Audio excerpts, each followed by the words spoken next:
What's the word? Tiger! If I quit your realm, I still rap with Sage's home. If I quit this season, I still be the greatest.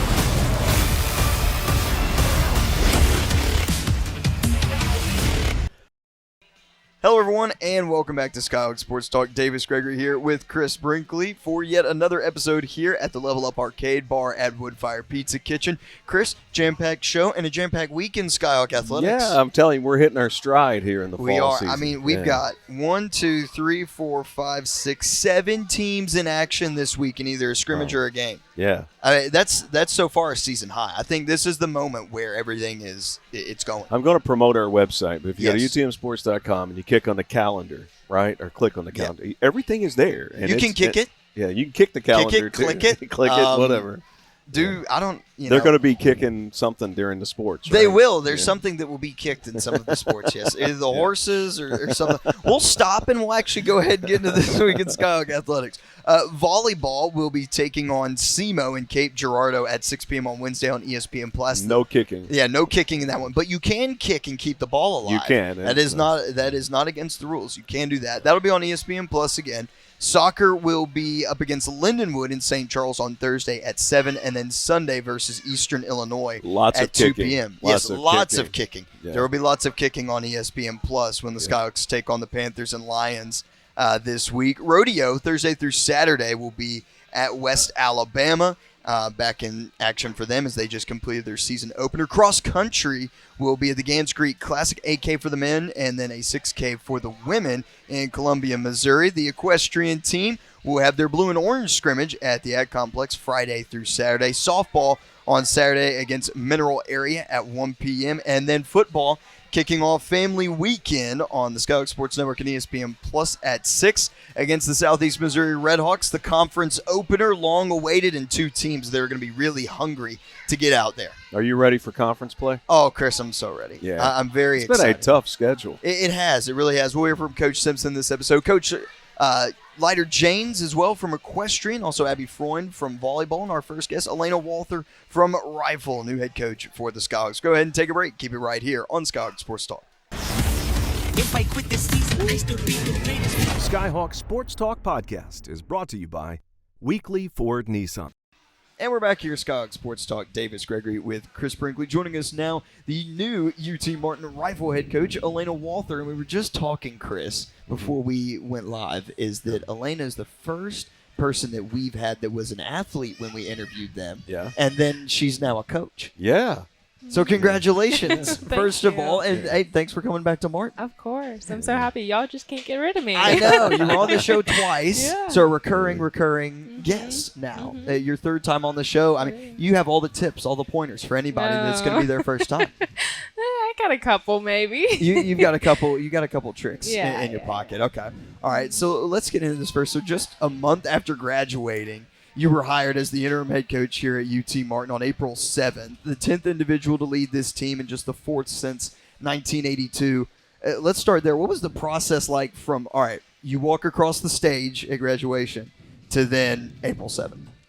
Well, I mean, I kind of knew for a little while. It's something me and Coach had talked about, and I was so excited. And it was even more exciting to know, because I had no idea what I wanted to do with my degree post-graduation. So for her to come up to me and say, hey, would you be able and wanting to do this? I was so excited. I was like, absolutely. I think it's every college athlete's dream to continue doing what they're doing, just, maybe behind the scenes. And so I was so excited. And, I couldn't have asked for a better transition. She was so great and, handing everything over and helping me along the way. Which is high praise for you as a person, I think, and as an athlete to get that opportunity. It means you were pretty organized and knew what you were doing. When I think about that, Davis, Pat Head Summit almost went from playing to knowing she was going to coach that next year. Really? So, this was way back in the 70s, but you see how her coaching career turned out. I think it worked out all right. Just a little bit. Yeah. But she was such a diligent player, and you and I can both see it sometimes with athletes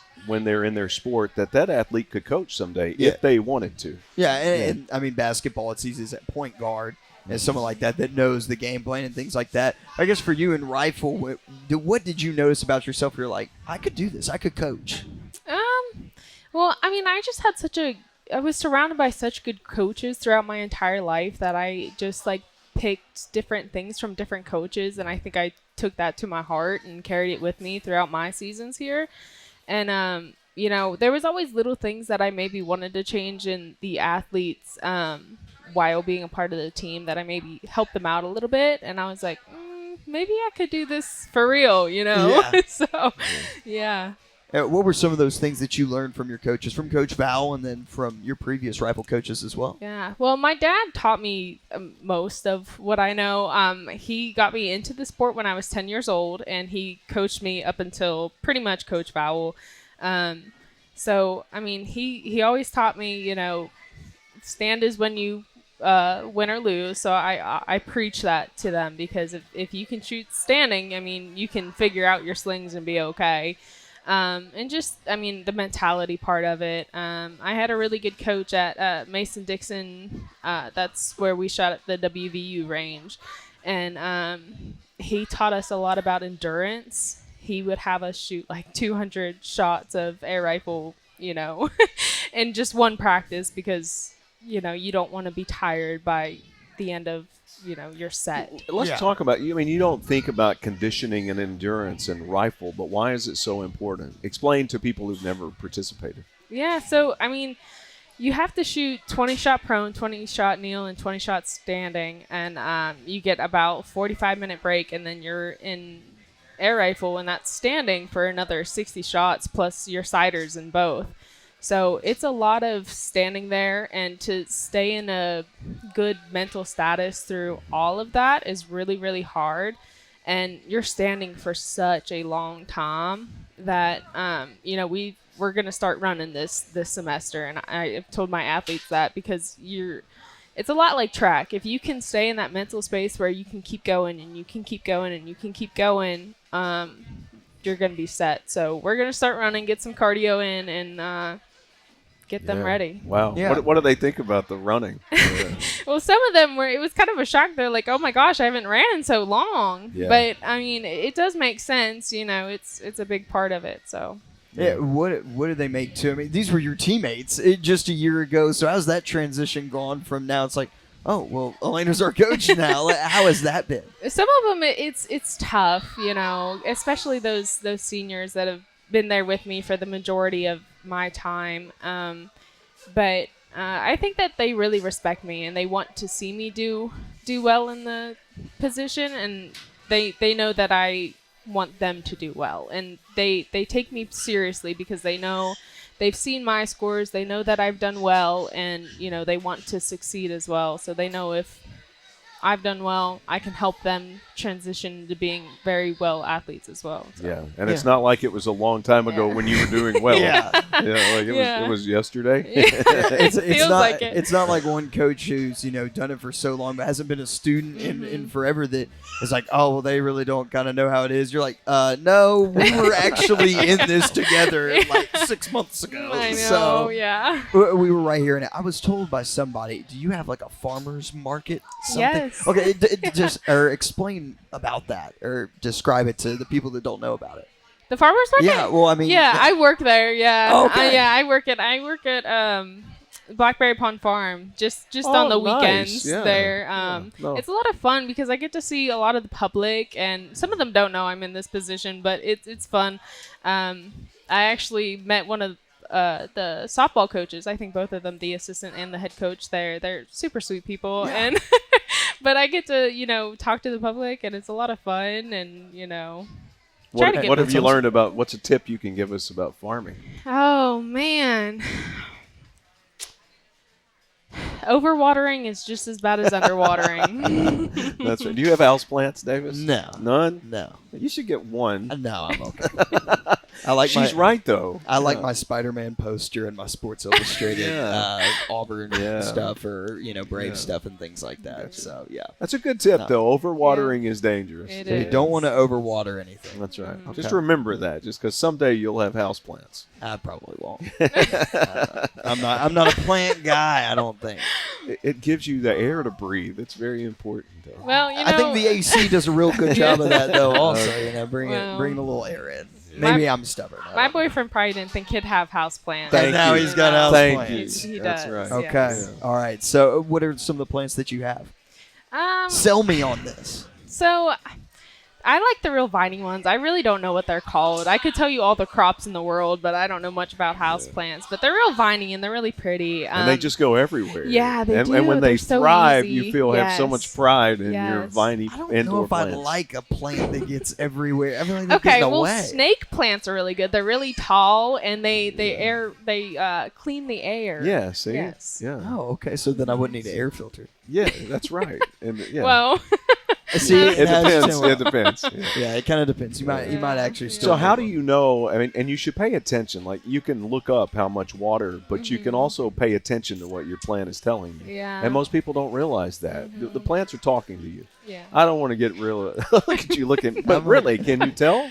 I mean, yeah, you can a little bit, but they usually just get this like real yellow color to them, but if they get to a really bad wilting point, just throw them out.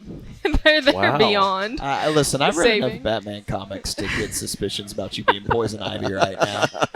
I've read enough. Okay, you're we're good enough. You're starting to freak me out a little I bit. don't, I don't have issues with poison ivy. I don't even know what it looks like, or Okay. poison oak, or sumac. Yeah, Is it? I don't yeah, know. I don't know either. Yeah. Where did you grow up? I forgot. We talked- Pennsylvania. That's right. Yeah, Yeah. we Yeah. talked about this. Yeah. Because we talked about the Allegheny Mountains, I think. didn't Yeah. we? Yeah, I remember that. Yeah. So outside the range, when you were at UT Martin, your athletic liaison for SGA, and then did so many other things outside the range, how are you going to do that with your student athletes now to get them out in the community and out in the university and help out really around Northwest Tennessee? So I always push community service. I love for them to get out there. And with such a small team, it's easy for us to, go out and do stuff. We haven't done much yet. I've still been trying to get my footing. But, come the second semester, I have no doubt that we'll be out and about. Absolutely. Yeah. Absolutely. So the season opens up October 5th at 9 a.m.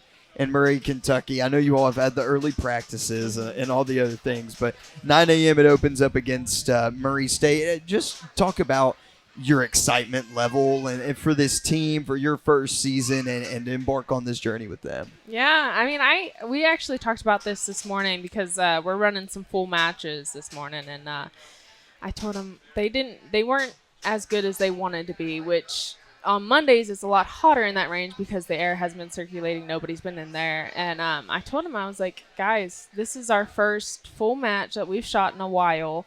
It's no big deal. When we go to Murray on Sunday, like I don't expect you to shoot a perfect match. You're going to be in a totally different environment. The lighting's different. The air conditioning's different. Everything is different. I said, it's okay to drop a few shots that maybe you didn't want to drop, but think about that after the match. I was like, get yourself together. It's okay. I'm not going to expect anything perfect. Yeah. But, maybe prepare for that the next time we go up there and do better and work on yourself. So, but I think they're excited, especially those freshmen. I still remember my first match at Murray because that was my first match whenever I was a freshman, and like having that aha moment and being like, oh my gosh, like I've made it. This is D1 and I'm at a huge range and I'm doing well, and I'm excited for the freshmen to have that aha moment as well. We talked to a lot of athletes about that transition to D1, and they always talk about the speed of the game. That's not necessarily the case in your sport, but I guess it's the level of competition and the pressure. Mm-hmm. Yeah.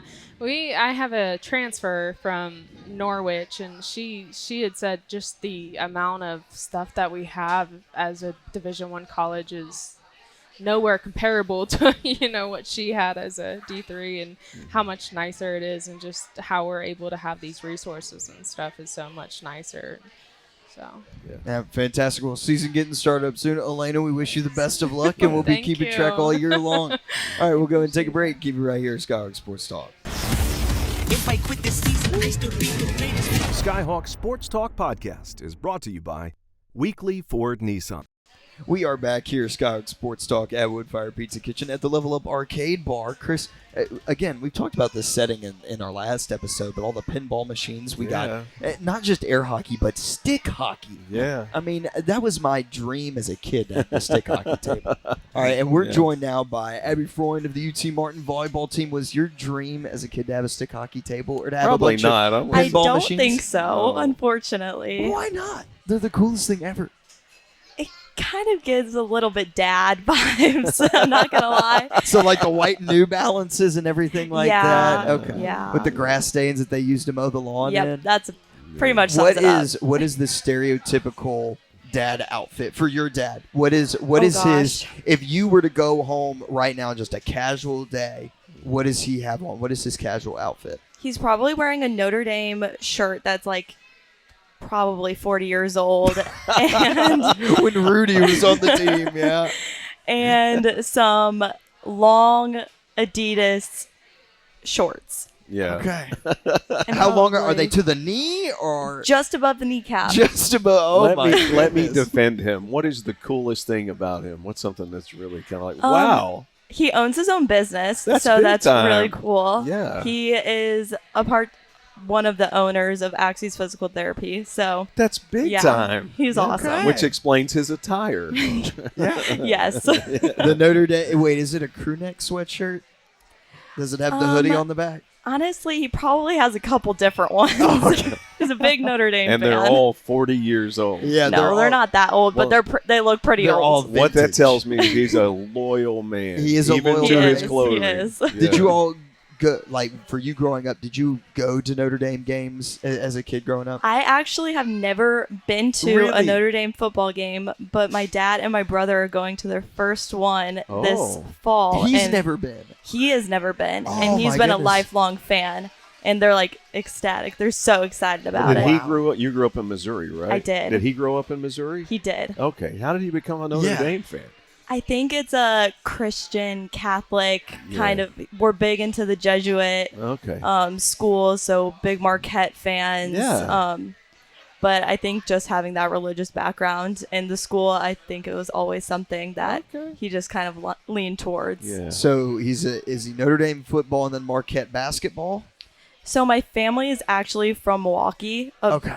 Some of our family is from Milwaukee, so they're huge Marquette fans. My great aunt has actually worked at Marquette for Wow. a long time. Okay. So we were Marquette basketball fans and have been for a long time. Who's your favorite player? I honestly cannot tell you one of them. Oh, okay. I'm not that That's okay. deep into it. That's I've got a okay. question we've never asked a guest. Okay. Who's go. the most famous person you've ever met or like been in a room Oh. with? Yeah. Yeah. I don't So you know. didn't have to just really, talk to I just him, really you just put had her to on the know spot. Yeah, put you on the spot. I don't Yeah. know. Yeah.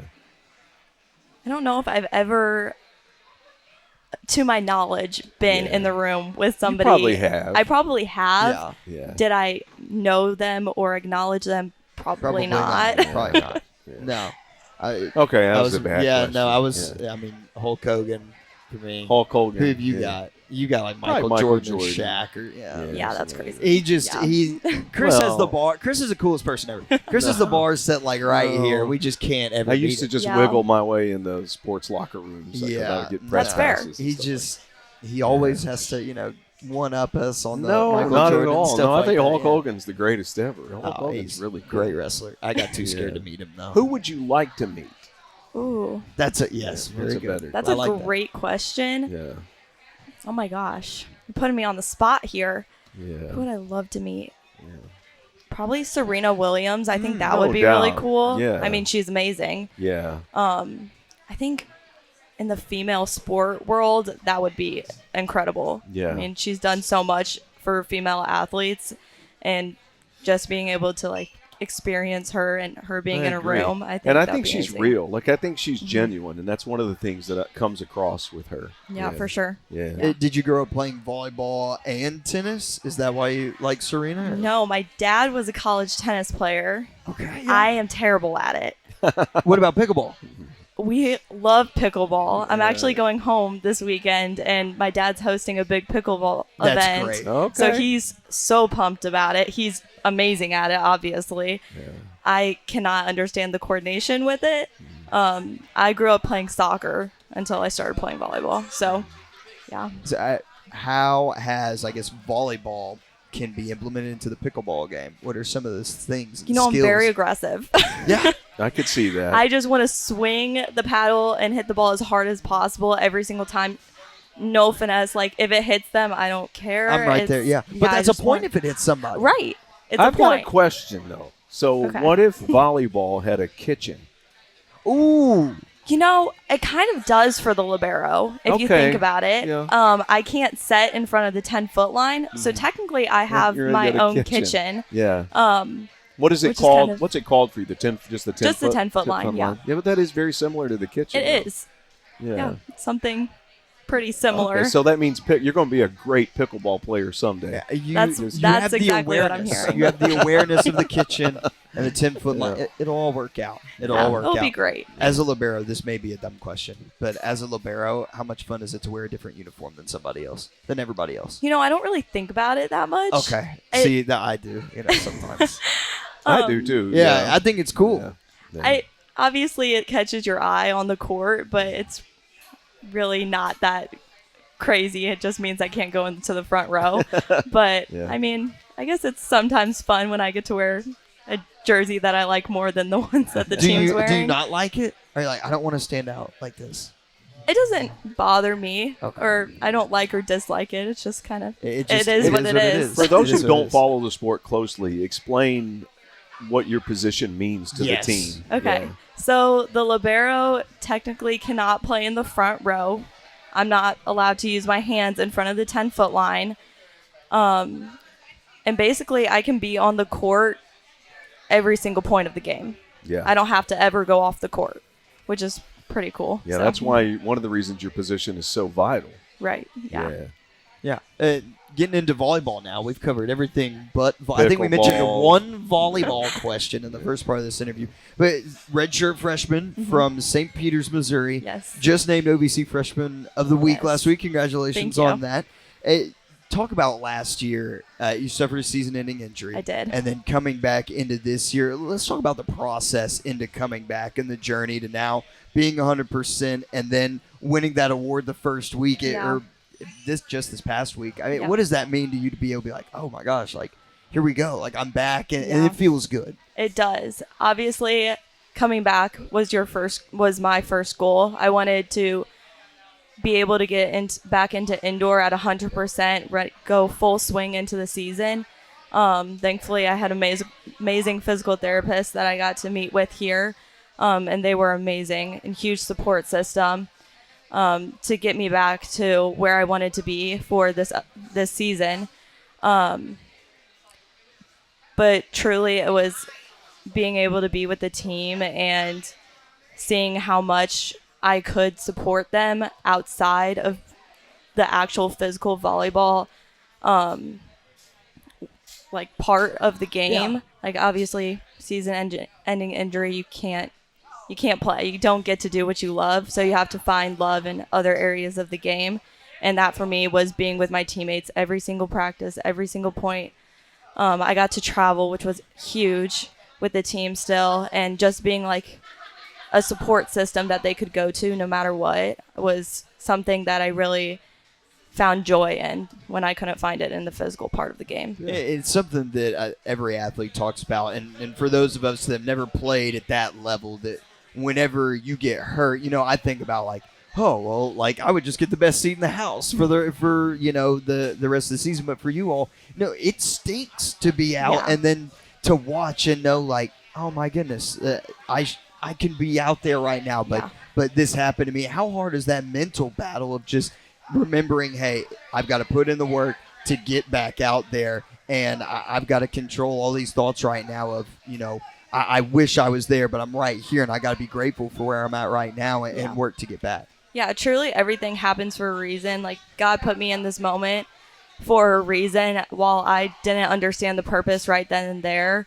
I knew that there was a bigger purpose for it, and my team didn't need me that season for me to be on the court. They needed me to be on the sideline and be the biggest support and cheer for them, which obviously takes a toll on you mentally for sure. It is just as big of a mental battle as it is a physical one.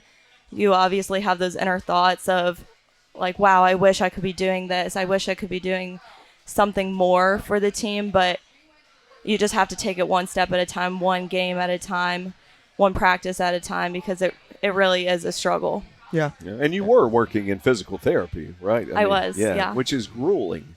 Yeah. It was tough. Yeah. It was tough for sure. Both my parents are physical therapists. Oh, wow. So the at-home workouts, they would be, are you doing your at-home workout? Oh, absolutely. And they would make you do them. Yeah. Every single day when my mom called me, are you doing your exercises outside of physical therapy? I was like, wow, I never understood why people hated physical therapy so much. And it was because they made you do the workouts. They did. That was my thing. I messed up my knee in high school, and then I never did the at-home workouts at all. Yeah. And that's fair. Then everyone, they asked me when I came back, are you doing your at-home workouts? I'm like, kind of. I'm looking at the instructions, and I'm thinking about me doing them. So I think that's good enough. That's Yeah. not That's helping close your enough. knee. Well, it's close enough. It's the thought that counts. Everyone says that, and I think Sure. that's what it is. Sure. For you all, the playlist is the big thing that counts on the team. Who has the best playlist this year on the team? It changes every. Paulino. Hey, Michaela? Yes, she is our DJ through and through. She has a playlist for every emotion you probably could ever have. I love that. Yeah. And I mean, she gets the team hype in every single situation. She has every song to the T that we need for our team to make us feel pumped before a game. Even during practice, she has her phone plugged up to the Bluetooth, and we're listening to music the entire practice, and it's always just good vibes. Well, It's and high praise. Yeah, no, she gets it because her older sister Haley was on the team. Yes. And for anyone that's watched the podcast and is a big fan, it's that every single time we have a volleyball player on, we have to ask who's got the best playlist of the year, because that's a big thing. Music is a huge thing It in you is. all's practices. It is, for It sure. sets the vibe. It sets the tone. You all have a morning playlist, afternoon, everything. There is a playlist for every type of vibe. Yes, for sure. It's what it is. Are you a big fan of music? I am. Okay. I All right. am. I've got one for you. If you Oh, could boy. build a set of 5 people for a concert to watch in concert, who would that be? These 5 people can be at that concert. Who have you got? Okay. Luke Combs is definitely number one. that's good. He has Amazing. been my favorite person to watch in concert. I think I've So every you've seen concert- him I already. have. Yeah, nice. It was amazing. Yeah. Noah Kahn. I didn't get to see him when he came to St. Louis, but I was very upset about the situation. Chris Stapleton, Oh, big yeah. Chris Stapleton Have fan. you seen him live? I have not. His voice is amazing. I've only Yeah. heard amazing things about Yeah. him. I really wish. Hopefully, I can go to see him soon. Yeah. I'm gonna throw in a different one. I'm probably gonna put Pitbull in there. Okay. Oh, okay. I feel like Get the energy level yeah, the up. energy Yeah. goes a little bit up, a little outside of the country realm. Maybe Brandon Lake. Brandon Lake. I wow. would Yeah, love no, I to like see that. him in Yes. concert. Yeah. That's I think high he's energy, amazing. too. Yeah. Yes, for Yeah. sure. He brings. A I lot don't of even know juice. what order you would put those 5. I in. don't either. They're so I think you've got to end it different. with Brandon Lake, though. I know, right? Yeah. He just brings the juice at the end. Yeah. For You sure. just That's the way have to have end it it. at the end. What is one artist that you have on your playlist that nobody else does that we need to listen to? Oh, who's a goodness. deep cut that you have that nobody else knows about? I don't know. I listen to pretty Yeah, all the popular. all the popular. Okay. I mean, I'm big country fan. So if there's a country song, I probably know it. It's to the point where it's pretty bad. I know about every single word to every single song. I probably couldn't name the title of the song, but I know the words to you it. know the words to it at the end of the day. Abby, I was really hoping you had some song suggestions for Chris and I for really the playlist. don't. Yeah. Oh my goodness. You probably heard every single one I can think of. Who have you got for her? Some deep cuts that nobody else heard of. You like old country or just the new country? I can do both. Yeah. Check out a singer named S.G. Goodman. Okay. Check out her new album. Okay. Yeah. I will. I will for sure. Yeah. I don't know if it's a deep cut, but Muscadine Bloodline. I don't know who that is. Muscadine Bloodline. It's Okay. very good. They've got some good albums out there. Yeah. All right. So your mom. So we learned both your mom and your dad were physical therapists. Your mom played volleyball in She in did. college. No. Not in college. Not in college. She played soccer in college. Oh, okay. wow. Well, what Yes. has she taught you then about the athletic world and being a collegiate athlete? Yeah, for sure. It's grueling. It's tough work. Obviously, I didn't just come here to play volleyball. As much as I would love that to be the true reality, I came here to get an education too, which is huge. And I think that's something that a light isn't shown on that as much as I think it is important. Education is huge, and volleyball can only take me so far.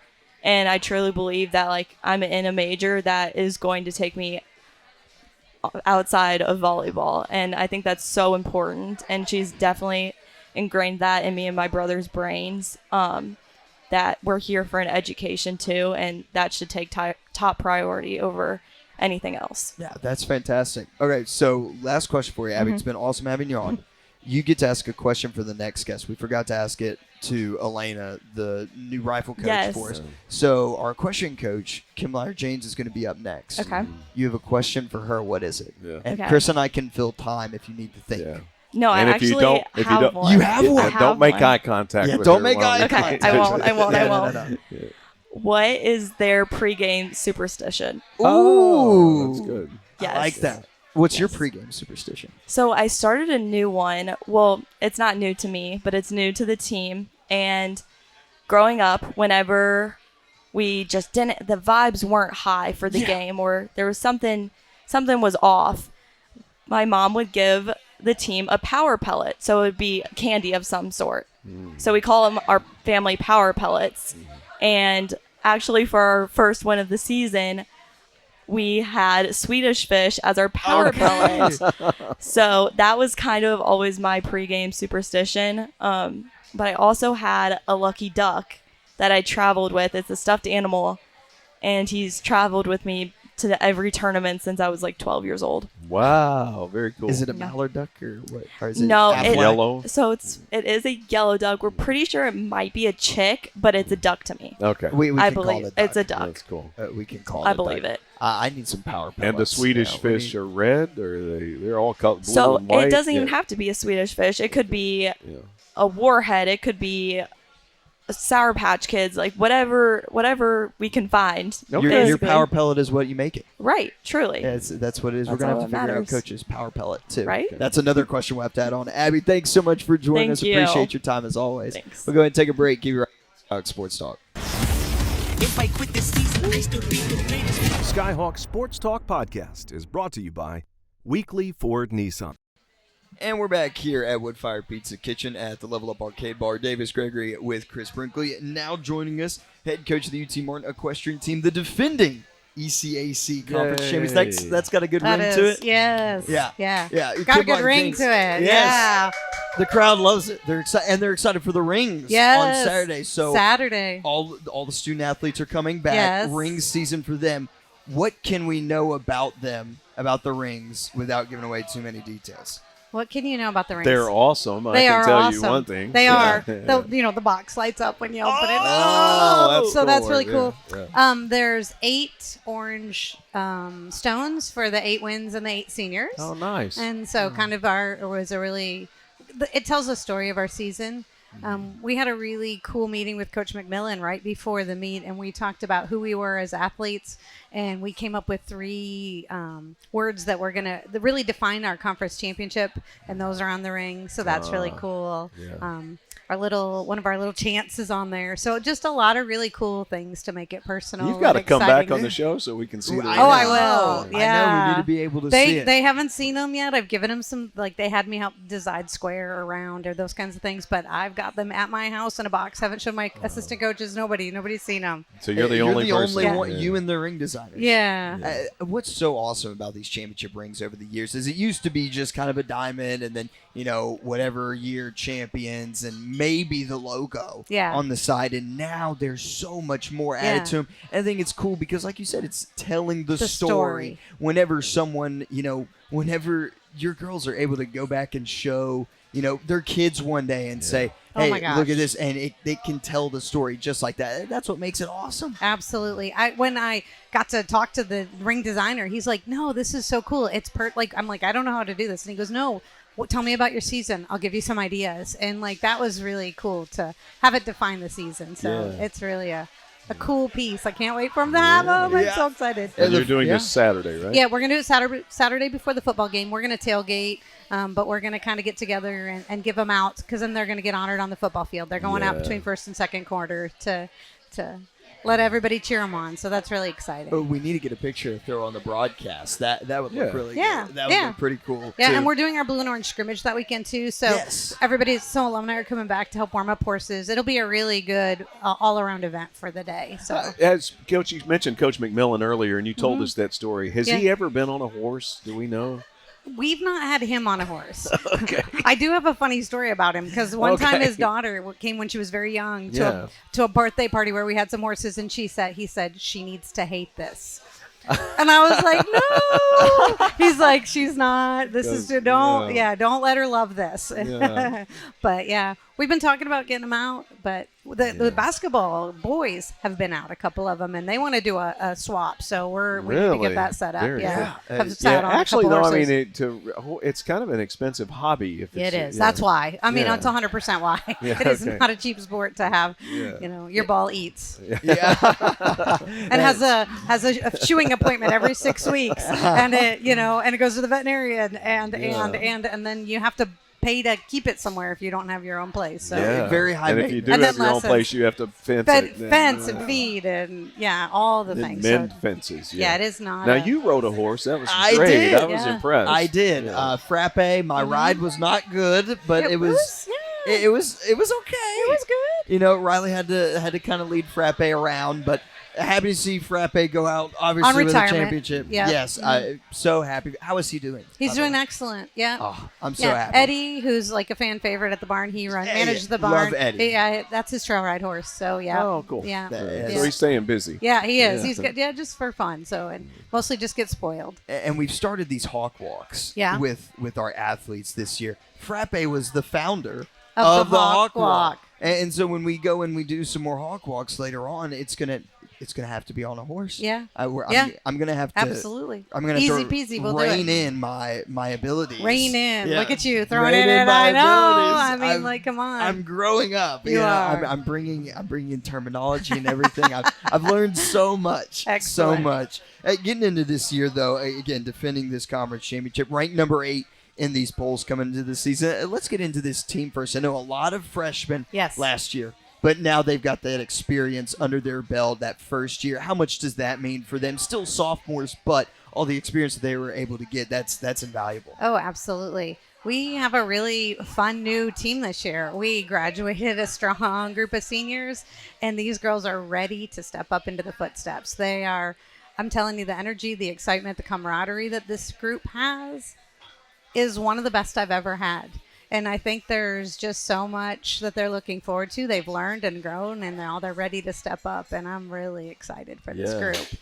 Just already the way they interact with one another, it's just really great. We brought in some transfers, and you don't know how that's all going to meld. And it is, oh my gosh, it's a great group already. Yeah. So excited to take them on the road. So I guess the transfers, they know about you now because you're nationally recognized. Yeah. That's really cool. Yeah, it's just been a really neat melding of this group this year. They've done a lot of really good team bonding and working on who we are and mindset training and that kind of stuff, and it's really brought them together. I think so I'm excited to see what they do in the ring now. Yeah, good. We're ready. The team bonding is one of the things that I love, Coach, about the things that you do. What are some of your favorite team bonding activities where you see the team come together the most? Oh gosh. Well, I mean, I could just talk about this year. This year we did like an amazing race, and they did all kinds of things across campus, and that was a lot of fun. So it really just knocks Did down. you go in teams, or did you? They did teams. So they had you teams. have to work together. They had to work together, and they did everything from. They actually golfed.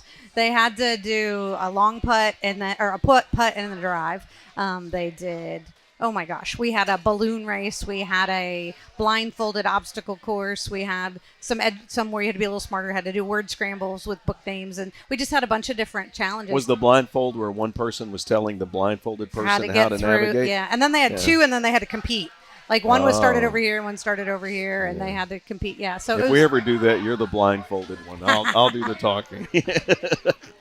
I don't know. I don't know if I you don't trust me. I don't know. That's I'd be a little nervous. No, that's a great team building experience. But so they just got goofy and had fun, and then we came in and did some more really deep interpersonal work where they had to share some stories about themselves. Each person had a time to talk, and then nobody else could talk in their group. And so like really just so that first group lets them let off some steam and get to be goofy in front of each other. They had to make a team cheer in under 10 minutes and record it at the Oracle. You know what I mean? So some just crazy things, and then they got to get down into some deep work. So you're doing a little bit of both, and I think that was a fun one this year. You always bring high energy to the podcast. Abby, we'll start with that question that we came up with just on the fly. Yeah. What would be your power packet? I was going to say, you asked me she asked her what our little... Oh, your pregame superstitions, and I'm ready for that one. Yeah. So we have two. Yeah. For the Western girls, you do not put your cowboy hat on a bed. Ever. No hats on the bed. It's bad luck. Really? It is like way old superstition. Can't put your hat can or your cowboy hat on your bed. Okay. Can't go where you sleep. It's just, that's bad luck. That's a hard no. Okay. And then little Frappe, we have a little stuffed Frappe, and he travels with us. Oh. So he'll continue to travel with us. So that's a team tradition. So kind of that answer. So Does it look like him? Yeah. Oh, yeah. It's got little blaze. He's a little stuffy. He's really cute. Yeah. So Frappe comes with us even though he's retired. The legacy. The rolls legacy. On forever. Yeah. Forever. Mm-hmm. The power packet. If you had one, I guess, one sugar that you would eat before or it doesn't have to be a sugar. It could be like a Cheez-It. I was going to say, Cheez-Its are really popular with us on the bus. Is there a flavor? Like a specific Cheez-It? Cheez-Its, the original. Just the original? Yeah, Well, original they've got Cheez-Its. they've got some really cool ones but we now. like that, yeah. The hot and spicy, the extra cheddar. Okay, so ring pops, we do those too. Those are always kind of fun. That's so I don't know, old it's an old school one because it's a ring, right? That's You're gonna go right. get that. Yeah, put that out there. I don't know. They eat a lot of candy. I Sets don't. a good tone. Yeah. You're not a candy person? A little bit. A little bit. Okay. Yeah, but the girls are. Yeah. One of the girls, she brings her little candy charcuterie board on the bus. Never heard of that. Oh yeah, it's like a Candy tackle box, charcuterie. and it has all the. You just get a fishing tackle box. All the different kinds. Yeah. We're gonna have to get a picture of that. Yeah, and I'll work on see that all for the you. candy that would be in that. Yeah. Open up the season. Well, first the scrimmage this weekend, Friday and Saturday, going to be in the agricultural complex. So make sure to come out to that. Yep. And then open the season in Brookings, South Dakota, October Yes. 3rd through 4th with South Dakota State, Minnesota Crookston. Hey, how just the excitement level. We talked to Alayna about it, and every coach. We mentioned it going into yet another year, but this season I know with so many riders that you lost from a year ago, but also excited for the new and how these athletes have been able to grow up. Yeah, too. they're making my job hard. I don't really know what that lineup's going to look like yet because we have a lot of depth in the roster, and so that's exciting going in. And then South Dakota, we're taking the whole team. We don't always get to do that because a lot of times we fly and we're taking it's a long bus trip. It's 13 hours, but we're taking the whole team and taking a bus, and they're excited for it. So we've got some things planned for that. It'll be good. But yeah, it's a place we can go be really competitive, but test some things out and see what it looks like. So we're coaches and I, my assistants and I, were just like, okay, we're really ready to see them cross that line and show out because they've been working hard. Yeah, get into competition. Yep. Coach, it's been great. You get a question for our next guest, which is Coach Simpson. Yep. What would your question be for Coach? Yeah. Oh my gosh. We can That's fill hard. time if you need us to. Yeah, fill time. Okay. Yeah. Chris, what do you think about my socks? Porcupine? Yeah. No, it's a hedgehog, I think. Oh, it's a hedgehog. Yeah, like Okay. Sonic. No, that's cool. Yep. That's very cool. You like it? Yeah. What do you got? Just socks. Oh, all right. Well, that was all right. Well, intake on that one. Yeah. So I guess I could ask him, have Has he ever ridden a horse, or does he want to come ride one? There I think can be I asked him. evidence. I've already asked him that. Has he ever ridden one? Yeah. Yeah. They talked about having a horse come out on the field, and I think they did it with rodeo. But yeah. But no, we've had it. So they did the photo shoot before Oklahoma State out at the barn, and he sent the guys out, but nobody. And they were funny because most of them were good, but a little bit nervous, right? Yeah. But it was really fun to see these big guys, the big O lineman, walking with the little Tia, who is about this tall. So so there you go. We'll get him out. Yeah, we'll do a little swap, and then he can teach me how to throw football. Yes. There you go. We need to get you into like that net where it's like the low one, the middle one, the high one. There or you the go. thing they have at Dave and Buster's where it's the targets. It's like low, middle, and then high. What do you think's harder, throwing a football or riding a horse? Oh, riding a horse. Yeah, I think so too. Riding a horse properly. Controlling a 1,200-pound animal. Yeah, because the football instead of stopping a 1,200-pound guy. No. Yeah, no, I agree. No, that's it. I do have another question. Okay. I know they do that. They do a ceremony where they burn something. Yes. And I think that's really cool. We did one year because we say burn the boats. That's one of our our go-to come back to everything all in, let it go, let go of anything you've done, and we've done that. But I'd love to know more about that. Okay, we'll ask him that. We'll do that. Well, Coach, thanks so much for your time and good luck here in this season. Thank you. We'll go ahead and take a break. Keep it right here, Skyhawk Sports Talk. If I quit this season, I still read the greatest. Skyhawk Sports Talk podcast is brought to you by Weekly Ford Nissan. And we're back here, Skyhawk Sports Talk. Our final guest here of the show, joining us, head coach of the UT Martin football team, Jason Simpson. That's what happens when you don't win games. You go last. I knew you were going to say that. That's all right. I understand. Yeah, but you may practice up to that. Yes. I think we beat the weather, but doesn't look like there's any weather now. But no, we couldn't afford to give away tonight. There's no indoor, right? So when lightning comes, Bart has to send us in, and you just don't want to give away an hour and 30, 40 minutes, whatever, on a Monday when because you line up the looks on Monday, all right, by formation and get the players familiar with it, and you already have a first, second down thought process. So then, as coaches, you watch that tape, right, to say no, yes, what you really like to get to a Tuesday practice. So we went this afternoon. So thank you guys for accommodating me. Absolutely. And you had a weather delay again during the game Saturday. You've had two. You're very prepared. You know what? It was the same officials as the UTEP Really? game. I didn't realize that. Same guys. So that same. I think his name's Reed.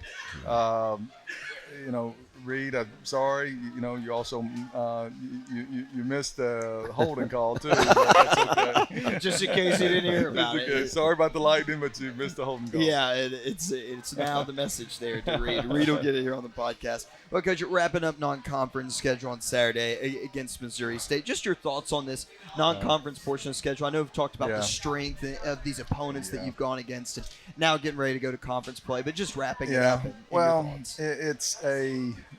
Obviously it's been tough. It's been tough on the players, tough on the coaches, and the family of the players, and even our fans. I get it. It's frustrating. Playing talented teams compounds the issue. When every team has, even last year's team, the last 4 years' team, right? You got strength and weaknesses at certain personnel, all right? And you try to find the things that you can do well. And but when you're playing better teams, it's hard to find those things. And as coaches, that's our job, trying to do those things. But then you get exposed on some things that you don't do well, or mistakes get exposed and big plays happen. But this week was different from the standpoint we turned the ball over 3 times in the first 13 plays. And the first one we should have checked the play on 3rd and 3, and a linebacker's unblocked and he smacks our running back and he knocks him out and the ball comes up. The second one, it was a 3rd and 4. I think this is about play 6. We have a little option route and they have a nice call, right? They bring pressure and they drop the end. That one is going to happen. Tom Brady's thrown that pick before, okay? Those defensive ends drop into coverage into flat and you're throwing it on a quick end breaker by your number 2 receiver. So I can live with that one. And then you throw one, pick up a 10-yard gain, on the next drive, and then you put it back on the ground. So, you really didn't you didn't do your defense any favors. And, I know I'm elaborating more about the game than you asked me, but we played very, very poorly in the secondary, and I'm very disappointed in that. Coach, getting to your message to the group this morning or whenever you all met This today, afternoon, what was yeah. that? What was that to those guys, and just getting them ready because now it's a new season. No, it is. No, you're right. And that's I was positive today. You can't go backwards. Okay, I challenged them enough after the game. And but today, normally you go in there and you read different statistics out and what you did good and what you did bad and things you got to improve on. Today just didn't feel like that was warranted, right? You walk in there and you say, all right, if we don't learn, waste of failure, okay, then we're not very smart. And so, too, we're very fortunate that, you're 0-0. So if you were 2-2, 3-1, 4-0, right, you still move into this part of the season, and you got to start all over. And so that's how I approached it. And I think the kids appreciated it because, nobody feels worse than they do. Maybe I feel worse. But elaborate on waste of failure, though. That's a really interesting way to frame things, and not just football, but in life. No, you're right. What do you mean? Well, you can't just you can't just sweep it under the rug and say, oh well, they're talented, and that team's good. That team will probably be a bowl team, in conference. I'd be surprised if not. The quarterback and the receivers are good players. Every game's got different mistakes, right? And so you certainly got to build from those. There's always a mindset of how you prepared before the game. What was your mental makeup, after you made a mistake? Did you bounce back fast? So everybody on that team, and I make sure that I use the guys, I don't let the guys disassociate themselves from it that didn't play a whole lot. Yeah. No, it was you, because if you were better in practice, you would be playing and you could have made it. Maybe you make a difference, or maybe you're part of the, you're either part of the solution or part of the problem. So, no, it's a team effort. It's a team win or a team loss, and but that's what I mean by that. It's easy when you win, right? Just to move forward and move on to the next game. It is, and you're worried that you're not celebrating that win too much. We got to make sure that we don't let a month of not very good football, bleed into, game number 5. That's something that's got to be. And, I share with this with the coaches today. We have an opportunity. Every year's different, right? And it's very easy when you go in there. We've won 9 games in a row before and had an open week, and that's 10 weeks, right? And you're on top of the world, and the food tastes better, and the meetings go good, right? All right, but if you're a leader and you're a competitor, tough times you got to push through those tough times, and then you got to push to get your way out of it. And so, we have an opportunity to do that. You have an opportunity to put your head down and look up in a month and say, golly, man, you that first month was hard. Yeah. And look where we are now. But right now we just got to put everything into this week, and I get it. It's SEMO, and I'm sure Tuke feels the same way as I do. They're 1-3. Yeah. And giving up 50 points a game the last 2 weeks to 2 FCS opponents. Okay. And so right now I'm sure he's concentrating. It's not about playing SEMO. We're playing ourselves. We're lining up how they line up and stuff, but it's all about what the Skyhawks can do and what we're doing well. And let's get to this game, SEMO, the Sure. rivalry. It's split right down the middle, 20-20. Oh, is it really? In terms of the series history. I didn't realize that. The last Wow. 10 matchups have been 5-5. Yeah. The home teams have the better record at 11-9. I guess going into it first, you and Tuke have faced off against each other, Right. Coach Matukowicz, a long time here in this conference. Talk about the battles with him and how much fun it is to coach against those teams. It is. I mean, I have a lot of respect for him. I guess it's been 10 years he's been there now. He instantly changed their identity and brought some toughness, because I think we went like 9-1 against SEMO my first 10 years, and then now, like I said, we're 5-5. So I still claim those 9 wins against them. Yeah. All right, but no, he brought instant toughness to their team. Really, stingy, multiple defense. Then the kids played hard. They didn't give up a whole lot of points. So that's one thing that I know. And man, I was really impressed. I watched their game. The last 2 games, they've had good crowds. Their stadium, they got a new little stadium there. So they've done a good job. He's really, created some energy there in Cape Girardeau, and I think a lot of we check on each other, a couple times a year, and he's always been great to my family, and I appreciate him. There's nobody I think I'd rather beat than him, and it's him to me as well. Yeah. But still, at the end of the day, if you beat him, it means something because his team was prepared, and I think he feels the same way. Yeah. One guy for me, Coach, that stood out here in this non-conference, Toby Camp. Yeah. Toby's been here a long time in the nose tackle. Yeah. He racked up the tackles the other night, and he's just been a grinder on that defensive you're right. line. No, Toby's is what you want this team to be about, okay?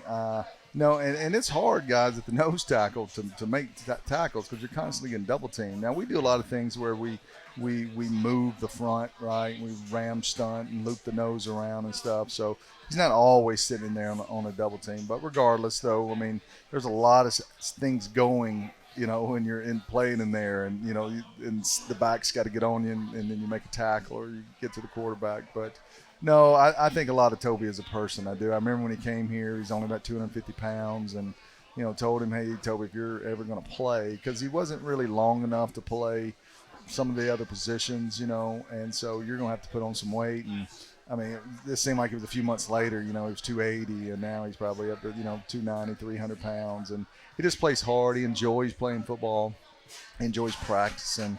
You can just always count on Toby to give you great effort.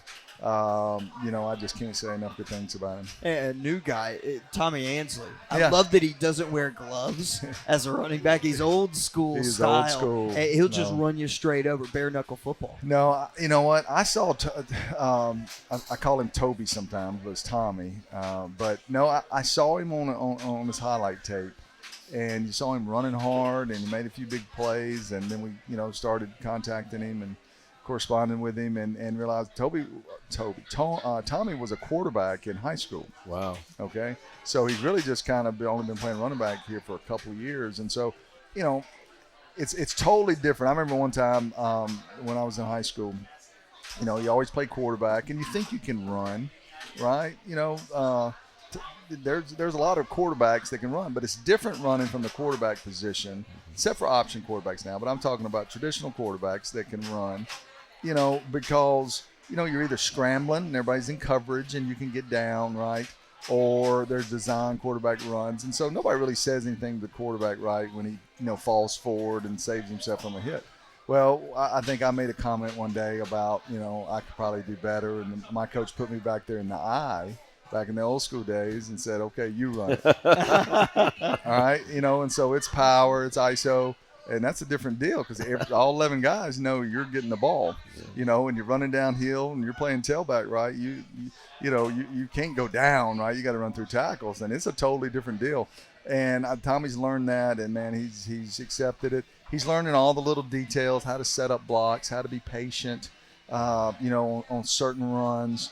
Pass protection is a little different for him and stuff, but he's so willing, and he's a tough player, and you'll see, and I'm excited for him, and everything goes his way. You get a chance to be the starter this week, and the thing about Tommy is he's going to run hard, and he's going to go forward on the runs. I hope we open up some holes for him because I think the crowd will be excited to watch. He's like He's John Riggins. Oh, nice. Yeah. Okay. That's a high compliment. And maybe a little and faster.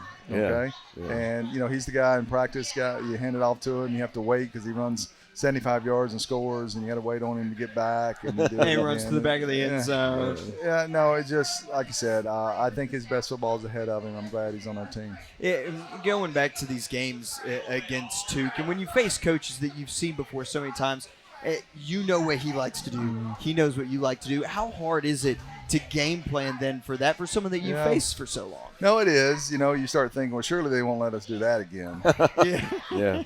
And sometimes you talk yourself out of things, and sometimes you do things, and they practice that this year. I think it's probably easier for me being an offensive guy, him being a traditional defensive guy, right? Because it's whether or not offensively we're going to run the same stuff again. or you're trying to show them something they're not prepared for. Sometimes that can blow up on you, right? Because you haven't done it enough. Yeah. And sometimes you're better off doing some things you've done before because you've got so many reps in it, But when you do that, you have to be, better than them, right? In order, to be productive with it. So there's a cat and mouse game, like you're saying, that you go back and forth with that. Yeah. So question from Coach Varga today came into the office. He wanted to ask you a question about this. What motivates you the most? Is it the hatred of losing, or is it the feeling of victory? Oh, it kind of like in Moneyball, where Yeah. Brad Pitt's character says, "I hate losing more than I love winning." Well, I don't know if I can put that into words. I mean, they're both. It's like one of them. The winning tastes so good and is so satisfying, and the losing tastes so bad. And it hurts because I've given 20 years of my life here at UT Martin, and sometimes you're going through some bad times that we are right now. It seems like you hadn't won a game before, and you haven't up to this point this year, and so I told the coaches today, this is kind of part of that question, that you've got to, this is my thought. Some people may say, no, you stay the course and stuff. I think there's some things that you have to decide what you're going to stay the course on. Yeah. Right? There's got to be some things as far as, your core values and how you practice. I went through the whole practice schedule today and tomorrow and Wednesday and said, okay, are there things here that we could switch up, cut it shorter, make it longer? Should we do more crossover, good on good, more scout team periods, with shoulder pads, without shoulder pads, what's some things that we could do that would make us better? What's some things that would be just changing it just for the sake of changing?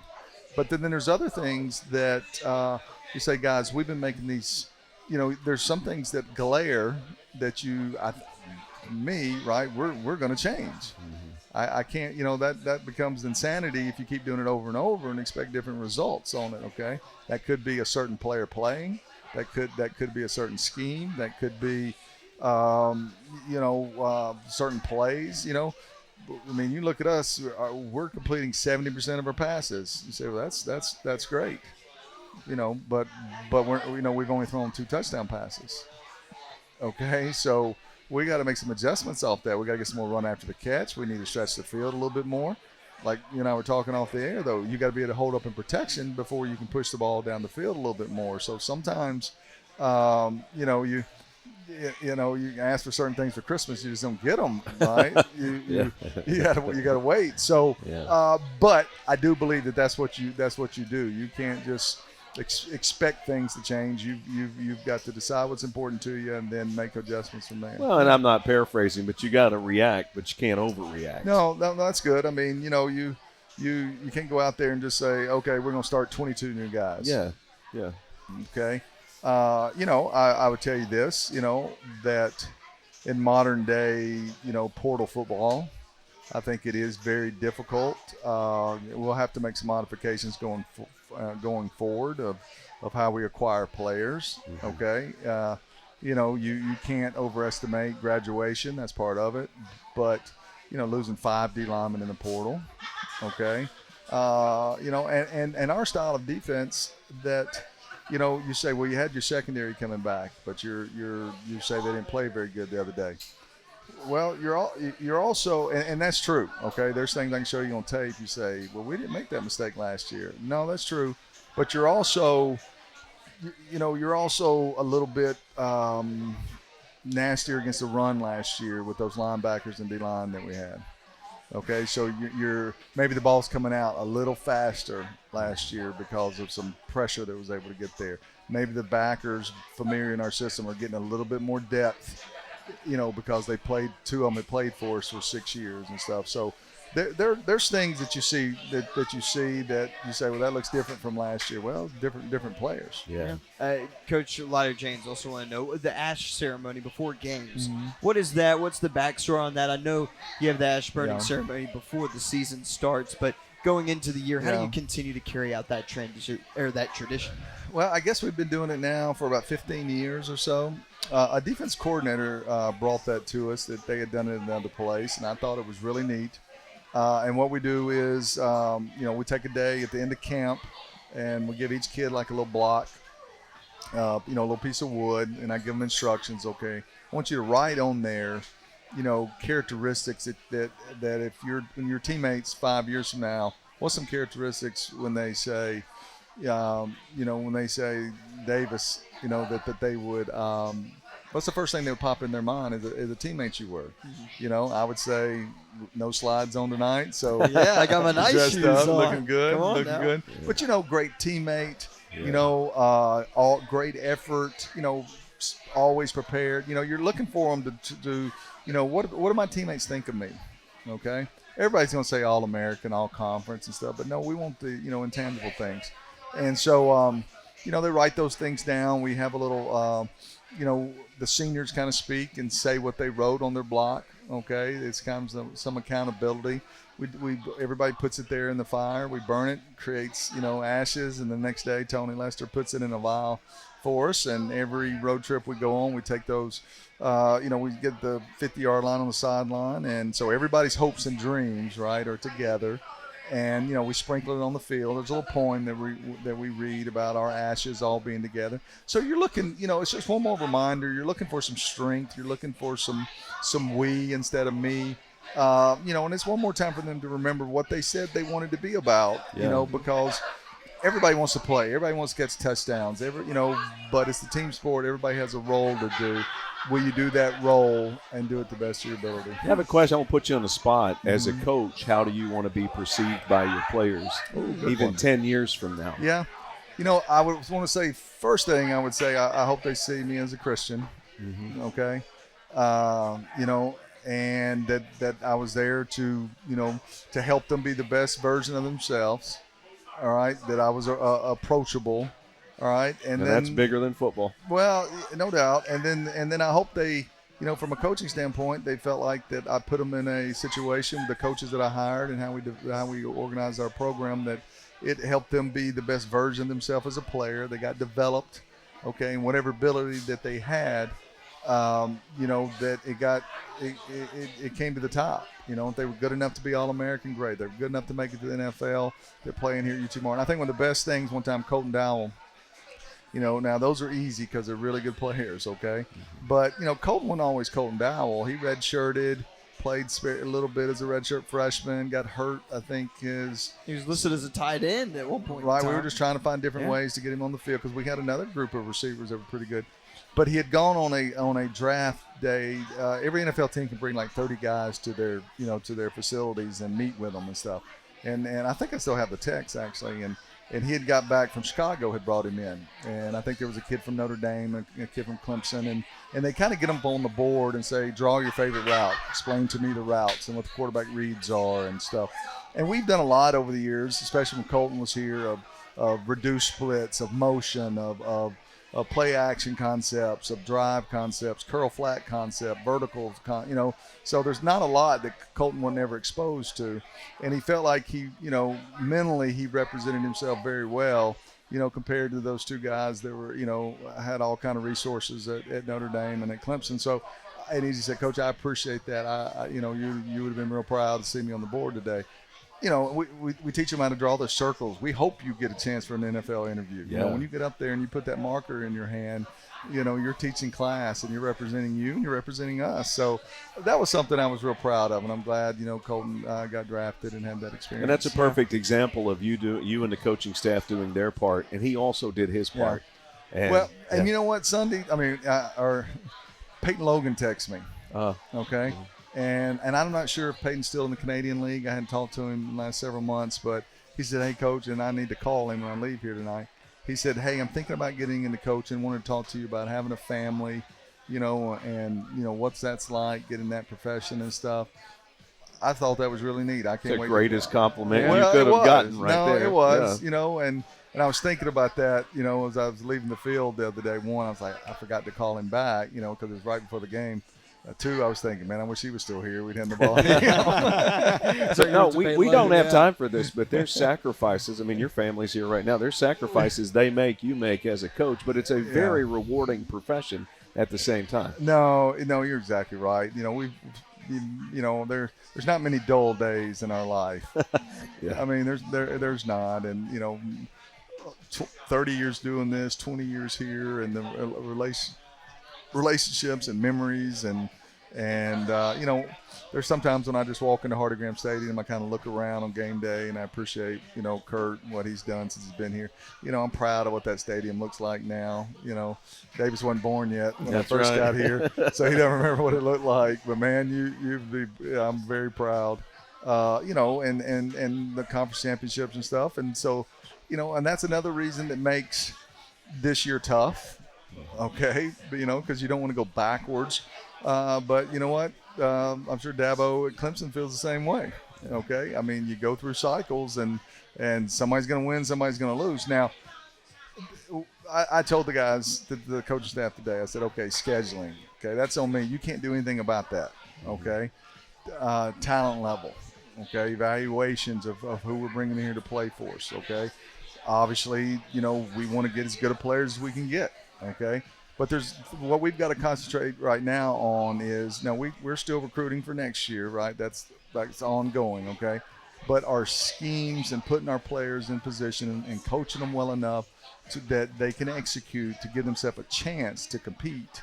We haven't done that yet, and we've got to do a better job. Yeah. Well, Coach, first of all, thank you so much for coming on with us. There's a conversation that happened in the car on the way back about the pickleball game was brought up, and it was actually Chuck that brought it up. He said that he would pay money to see me go hunting with you. Hunting? And it be filmed. Well, we could do that, though. Like, I would love to take you duck hunting. Graham can call for us and all that. What I'm worried about is guys at the blind. They may not let me come back. All right? They'll be like, who's this?